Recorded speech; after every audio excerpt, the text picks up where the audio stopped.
Uli nadapa to si Howard. Orquillas unable to connect on the three-point shot. So tumatakbo na naman ang mga yellow shirts ng Dog and Tex. They go to Danny Johnson, pero medyo wild yung pasa. Way off, yung pasa ni Mark Telan. He was moving it when he made that shot. Kaya naman hindi niya na-hit talaga si Danny Johnson at that time. Under 8 minutes to play, Howard hindi na naghintay ng kaibigan. Stephen Howard with 4 points here in the third quarter, up to 13 ang kanyang production. So umiinit na. So at that time, medyo mabagal, bumabagal depensa itong si Joel Hanica. Nag-take advantage of the Stephen Howard. Johnson, top of the circle, sets up Fran. Fran back to Johnson. 5 on the shot clock. Johnson with the pull-up. Off to the right, Farley with a rebound. Alam mo, nahihirapan ng Talk and Text i-break yung 2-3 zone ng Santa Lucia naman ngayon. Sila naman yan, ha? Oo. They go down to Howard. Finds Orquillas. Wala pa rin, and Aquino getting the foul from Fran. Sorry miss, no? Sorry miss for Mike Orquillas. Ang ganda nung cut niya, ang ganda nung paso sa kanya. Pag lay-in niya, medyo... Nailang din siguro siya kay this trip. 51-39. Oy. Kasi na naman. Pumapatok na naman. Ito yung pinakamababa kanina bago mag-halftime. Ito na naman ang sagot. Johnson with a long distance shot brought to you by PLDT Budget Card sa 24 cents a minute. Ito na ang pinakamababang rate to the US, Hawaii at Canada. At ito na naman ang sinasabi natin. Lahat may sagot. At that time, Ibet Demate, no? Taking care of that situation, no? Some simple drive and kick lang yun. Danny Johnson fouled by Mike Orquillas on the rebound play. That's the second on Orquillas. So umangat na naman sa 15. Ganun-ganun lang. Just as he thought Santa Lucia would be knocking on the door, sabi mo nga, ito namang Talk and Text drops a triple bomb. Anytime naman, sabi sa'yo kanina sa ating first half, anytime ito si Danny Johnson, no? Pwedeng pumutok yan. And this will be more bad news for Coach Norman Black if he does. Matulis yung tira ni Pablo. Swerte ba? Danny Johnson picking up the ball and 5 straight points. A total of 11 already for Danny Johnson here in the third quarter. And just like that, balik na naman ang kalamangan to 17 points. Aquino against Crisano. Nahirapan. Tumira sa labas. Inabot pa ni Crisano. Hanica leading the break. They go to Johnson, who's got the hot hands, chokes the three-point shot, and a long-distance shot brought to you by PLDT Budget Card. So 24 cents a minute. Ito na ang pinakamababang rate to the US, Hawaii, and Canada.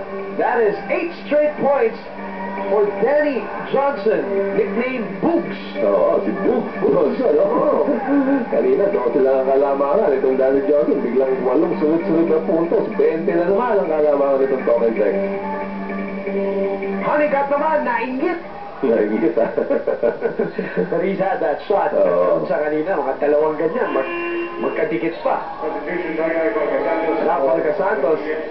Coach Norman Black, naghahanap ng kombinasyon. At that time, kasi sa 2-3 zone defense nila, may konting butas, no? Pagka medyo nagkaroon ng atake sa zona nila, hindi nila ma-identify kung sino talaga mag-rotate to get that open man. The weave play, Mendoza with the fake and the jumper and the correction. Oh, that's Paulo Mendoza's shot.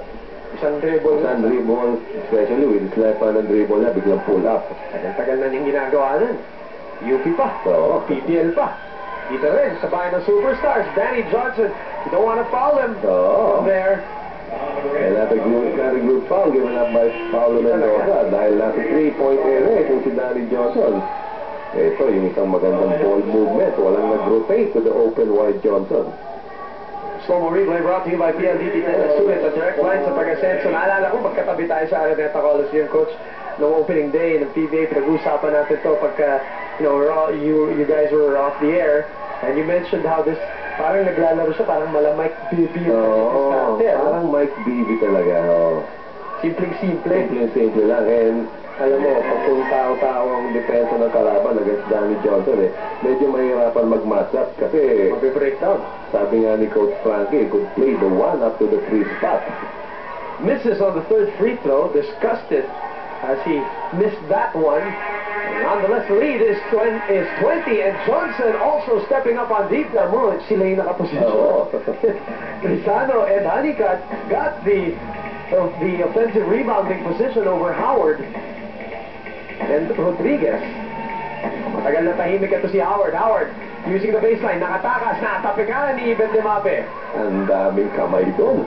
Tumapik talaga ng bola.